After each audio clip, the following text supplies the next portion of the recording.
Olá, sou o professor Augusto Manzano e hoje quero tratar com você o assunto programação sequencial. Então vamos lá. Antes de iniciar nossa discussão, é importante que você que deseja aprender a programar esteja ciente de que correrá o risco de cometer alguns erros computacionais.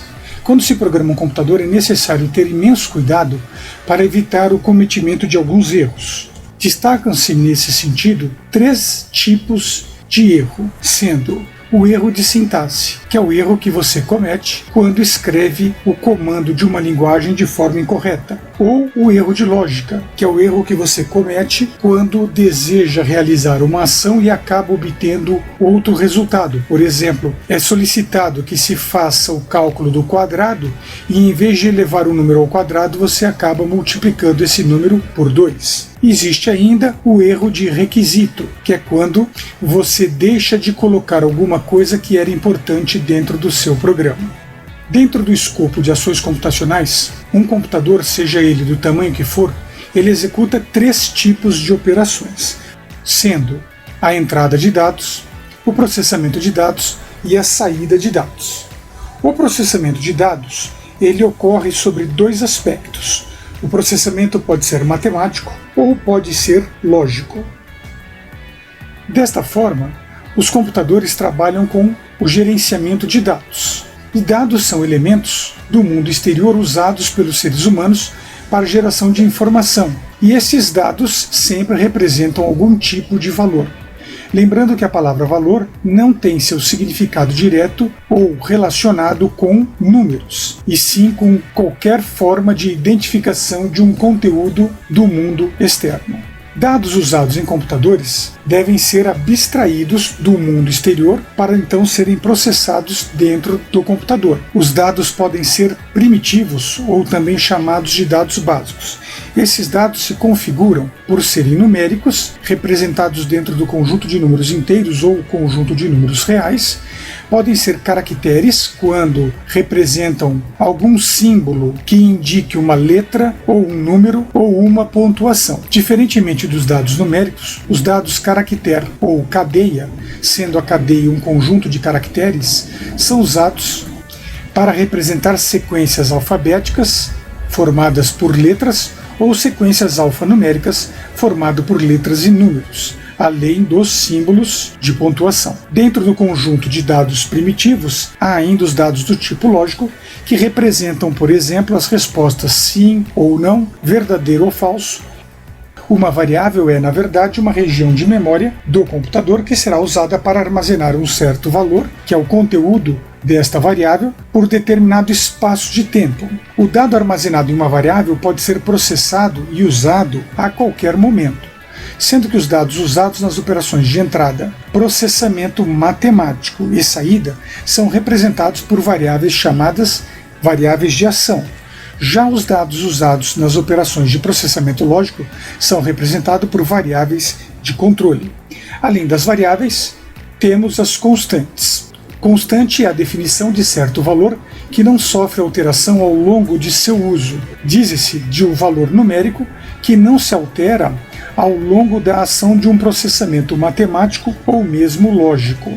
Computacionalmente, há 2 tipos de constantes que podem ser usadas. As constantes diretas, que são baseadas em valores numéricos existentes em fórmulas matemáticas, e as constantes indiretas, definidas por rótulos, por exemplo, como o valor do π, matematicamente falando. Do conjunto de constantes indiretas, algumas podem estar embutidas dentro da linguagem de programação que você estará fazendo uso, mas muitas vezes você, como programador, deverá então definir antecipadamente estas constantes para serem utilizadas em seu sistema. Além das variáveis e das constantes, há um conjunto de ferramentas chamado operadores aritméticos, que são responsáveis pela ação do processamento matemático em um computador. Os operadores aritméticos podem ser binários, quando utilizados em operações matemáticas de adição, subtração, multiplicação, divisão, exponenciação e radiação, e unários, quando atuam na inversão do estado de um valor numérico. Observe na sequência esta pequena tabela contendo operadores aritméticos binários e unários.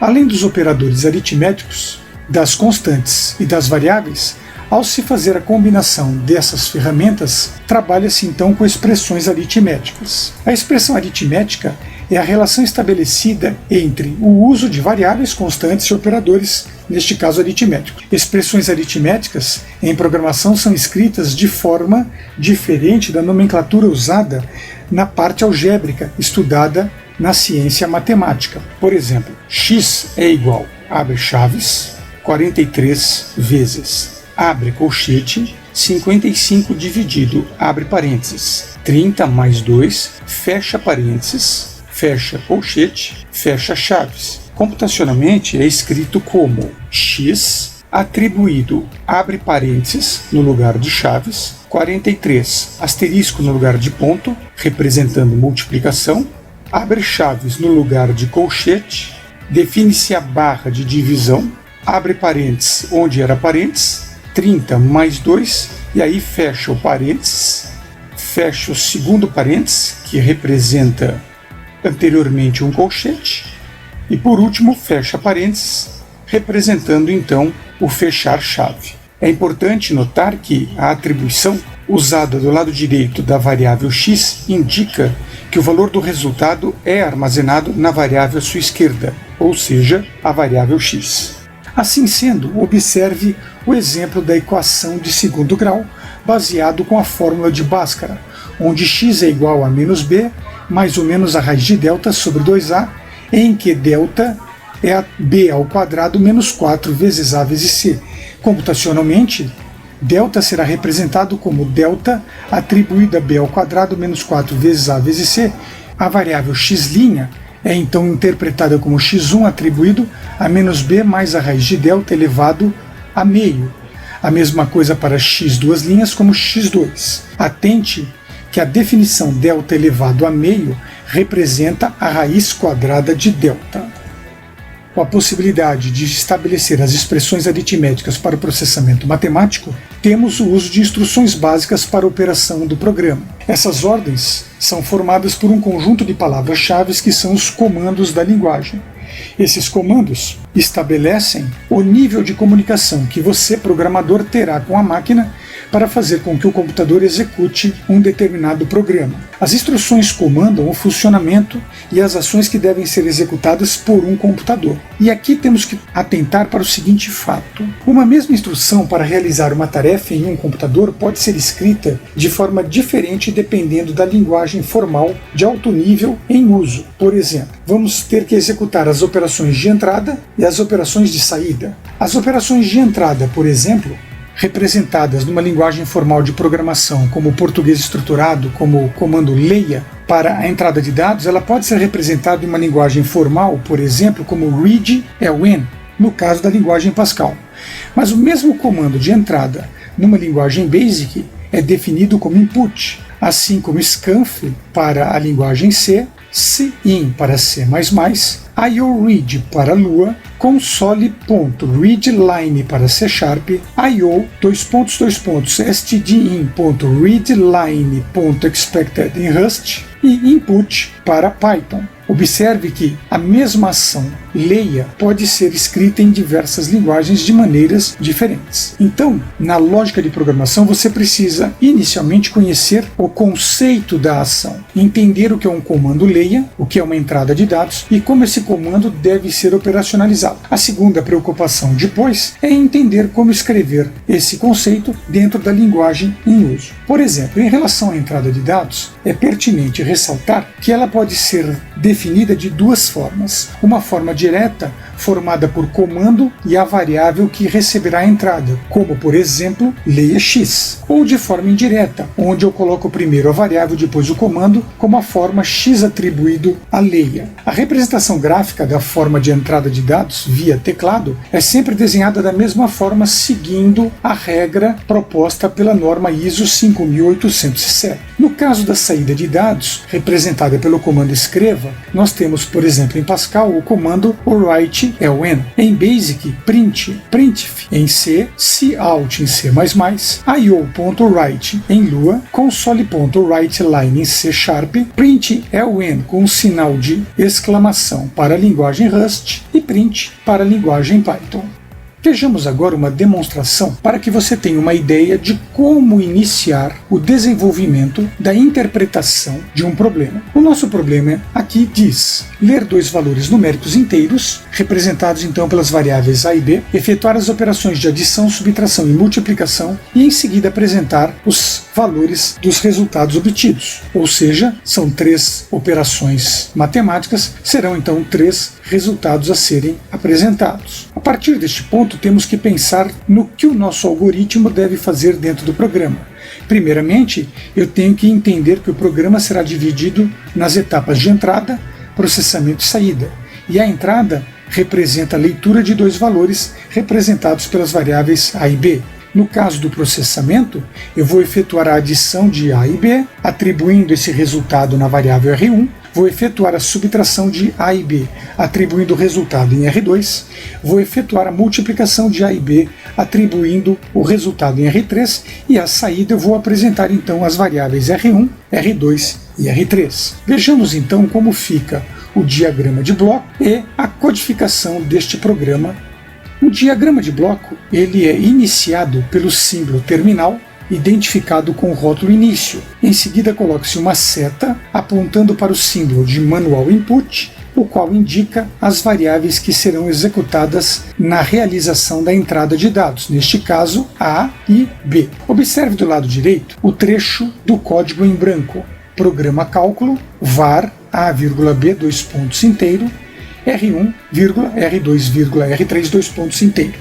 Note que no código de uma linguagem nós não usamos palavras no plural. Todas as palavras da linguagem são usadas no singular. O trecho escrito em branco faz parte da estrutura da linguagem português estruturado que estou demonstrando como base para a codificação de um programa. Já a parte indicada no terminal com o rótulo início, em amarelo, é codificado na cor amarelo na linguagem de programação. Observe que o símbolo manual input em azul é representado pelo seu comando leia, que indica a entrada dos dados. Ao lado direito, coloca-se então as variáveis A, B, que são as variáveis indicadas dentro do símbolo. Representado a entrada de dados, passa-se então para o processamento, indicado na cor verde. O processamento é um símbolo retangular ou um quadrado que indica as operações aritméticas representadas na forma de expressão. R1 é atribuído a A mais B, R2 é atribuído a A menos B e R3 é atribuído a A vezes B. Observe que o símbolo de multiplicação no diagrama de bloco é diferente do símbolo de multiplicação usado na codificação. O símbolo de asterisco é usado apenas na codificação de uma linguagem. Dentro do símbolo ISO 5807, usa-se um pequeno círculo com um X definido dentro dos seus limites. Feita a definição da entrada e do processamento, basta representar a saída de dados com o símbolo display, indicando as variáveis R1, R2, R3. O símbolo display é representado pelo comando escreva, ao qual indica do lado direito as variáveis de saída. Basta agora encerrar o diagrama de bloco com o símbolo de terminal com o rótulo fim e este mesmo código fim posicionado abaixo do rótulo início. Observe que entre a definição das variáveis e a definição das instruções de entrada, processamento e saída entre início e fim, há um deslocamento de 2 espaços em branco. Esse deslocamento é chamado em programação de indentação. Para o desenvolvimento desta videoaula foram usados os recursos do site fppt.com com o modelo Matrix. Agradeço sua atenção e prestígio, obrigado. Não deixe de se inscrever no canal, não deixe de dar o seu joinha. Até mais, um grande abraço.